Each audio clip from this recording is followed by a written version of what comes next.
Welcome to Online Meetings 101 with Coach Anna, bringing you tips for the best experience for your team. Get properly dressed. Number one, I know you're pretty comfortable, but it'll serve you really well if you take some time to present yourself the way you want your brand to be perceived. Most importantly, prepare from waist up, and you're going to be great. Manage the chaos. Everything is happening so fast. And I know you're learning so many new things, but you're going to be a pro in no time. But here's a couple of things you want to do to manage the chaos. You have multiple people working in the same environment. Number one, you have to find the quiet zone. And maybe there's a space that you set up for others as well, that this is the quiet zone. You turn off the television, you turn off the music, you close the doors, you create an environment that limits your distractions. In addition to that, also um, you want to also share with the people in your environment that this is quiet time, that this is the quiet zone. And it might even be helpful for you to put a note or something on the door, kind of like on air. That way, people, when they see it, they'll know that you're in the middle of a meeting and people shouldn't be walking behind you, dogs shouldn't be barking, children shouldn't be coming in. Although, I mean, we're pretty patient with that. But if you want to take it to a whole nother level and create the best environment for your team to be most effective, you will find a quiet place, you'll close the door, you'll inform your family members, maybe put a post-it on the door, create a quiet zone, and ultimately you'll find yourself in a great place so that you can be productive and your meeting can be productive as well. Check if your systems are working. This is really important. If this is your first Zoom or your first online meeting, or you've been invited as a guest to someone else's online meeting, it's really important that when they send you that link, that you test the link. Maybe there's a software or an app or something you may have to download. You want to check to make sure it's working. The second thing that you want to do, you want to check your Wi-Fi and make sure that Wi-Fi is strong. Everybody's on it, so it may have some lags. With that being said, you should also check your hotspot on your cell or your mobile phone to make sure that you know it. Set a password that is easy for you to remember to connect your devices quickly. And then the final thing, check to make sure if you're facilitating this meeting and you're required to record the meeting for replay for other team members, then you want to make sure that you've checked all the dots. So if necessary, make a little short checklist, and that is to check the apps that you need, check the Wi-Fi, make sure you have the code, check your hotspot. And then also be sure to check the recording setting. You can always um, choose the recording setting in that app for it to automatically record so you don't make the mistake of doing an entire meeting or webinar or something and you forget to turn the recording key on. Now that we've got our systems together, you're getting ready to sign on to that online meeting, the first things first, mute your phone. You can mute or you can turn off your video as well. If your environment is not acceptable, do that as well. If you have headphones, wear them. Primarily, it's going to do two things. One, it's going to minimize your distractions because that sound is going directly into your ear. It's not competing with the ambient noise around you. It's going to eliminate any kind of feedback responses, statics, just delay in communication. And then it will also help you to be really, really focused. Your sound quality is going to be great. You're going to limit the ambient noise, and Your audience is going to enjoy it so much more. Now, it's also important, if you are the facilitator, that at the beginning of the meeting, you give the housekeeping rules per se, and that is mute your phone when you're not talking.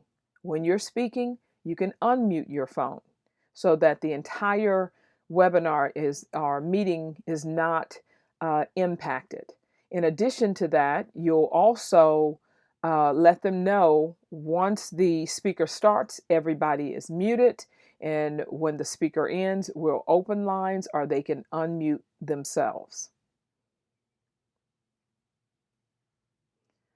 Announce your arrival. If you're a participant in an online meeting and you're coming to the huddle with your team, or you're coming to participate in someone else's online experience, what you want to do, if you're late for a meeting, let your team acknowledge you. Don't just burst in once. Maybe you missed the 5-minute or 6-minute introductions of different things. Then there are other ways in which you can announce yourself. For example, you can announce yourself in the chat area.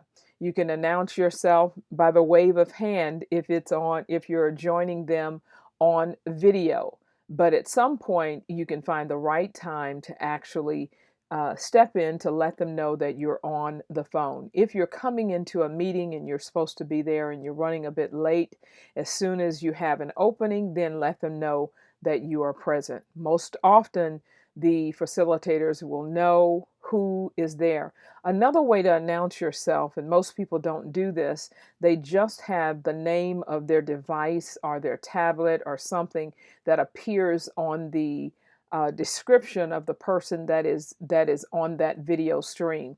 There is a way that you can actually go into the settings and just right click, and it says rename. Name yourself so that the speaker or the facilitator can also identify that you're there. And then if you have something to say, instead of calling out your phone number or your iPhone tablet or whatever the case may be, they can simply call you by name if you will rename yourself when you actually call into that online meeting. Set an agenda. If you are the facilitator, if you're bringing your team together, it's important that you share the objectives, your talking points and outcomes of the meeting at least a day before. You're talking about being super productive. It's going to give people an opportunity to bring their parts to the table. If they know what this meeting is about, if they know what they are to contribute, your meeting is going to be so much more successful. And if you have an opportunity to delegate different parts of the meeting offline to the individuals that are responsible for it, it will be even more successful and give people an opportunity to be prepared, to ask the right questions, and do their part and get clarity on any things that are necessary.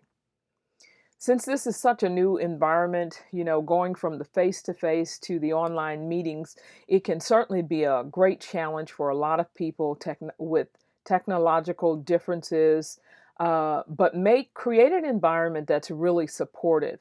And if you know a team member is going to have a challenge, it's important that you actually create maybe an offline meeting with that individual so that you can help walk them through the technology. Or what would be helpful is if you sent them perhaps a tutoring video from the service that you're actually using to gather your team, and eventually they will be a pro in no time. And that's what we call just the onboarding opportunity of shifting your teams and your huddles to this online space. Make it easy for them by sharing with them the information that will make it easy to learn.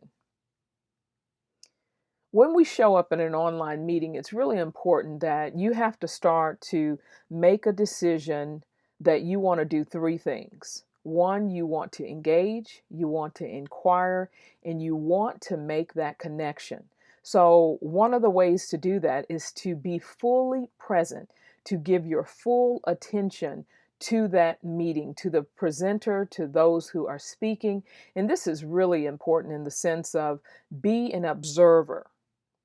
and a participant by engaging, inquiring, asking questions, answering questions, and then try to be really intentional about connecting with those members that are actually speaking by complimenting, by referring to, for example, um, this this goes along with what perhaps John just said. He was talking about this, and I agree with that, or I disagree with that, by acknowledging other people and then making your statement. And what it does, it creates an environment of engagement. It's really tough in these environments when you're the facilitator or if you're the speaker and you speak for 20 minutes and you're not sure if anybody has really understood because they're afraid to ask questions, they're afraid to engage. And so these are a few ways that you can do that by simply listening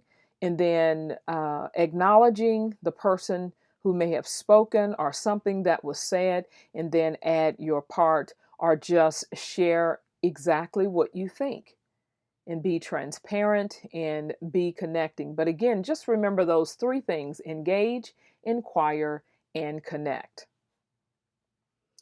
Stick to the allotted time. Be mindful of everyone's schedule. Preparing an agenda, as I said earlier, is really an easy way to help you to fulfill this objective.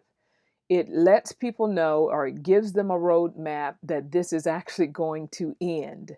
And many of us are being called upon in multiple times a day to either be experts, be authorities, to be teachers, to be facilitators, to gather teams together. If you're a consultant, it doesn't matter. We are being called even more than if we were being in a face-to-face environment.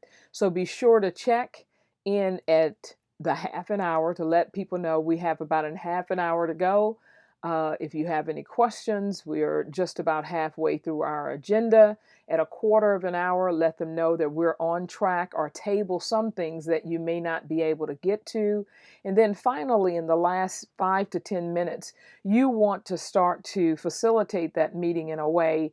If it's open for Q&As, then you want to facilitate it through the way of allowing people to respond in those ways in the chat, raising up their hand or speaking out, "I'd like to say something." But when that happens and people do it over each other, you're going to have to order that meeting by saying, "John first, Sam second, Barbara third," and then we're going to close. She'll be our last comment.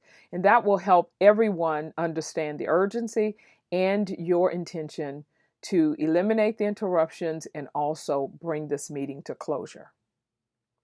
And finally, wrap up your meeting. Wrap up your meeting with a list of the important notes or clear actions that your team needs to take. Summarize it in points. If there's someone else in the meeting with you that's a note taker, that's responsible for helping you to delegate action, you want to do that and save at least 3 minutes for you as a facilitator to close that meeting, to close up the important items, set up what's coming next, when it's coming next, and you will create an opportunity to have a very successful meeting. Thank you so much for listening, everyone. Again, my name is Anna McCoy, and this is brought to you by BAM Social, proving your hype works. You can go to bamsocial.com for any of your digital marketing needs, from content creation to Facebook ads, Google ads, to lead pages and lead magnets. We can help you. Thanks again for listening.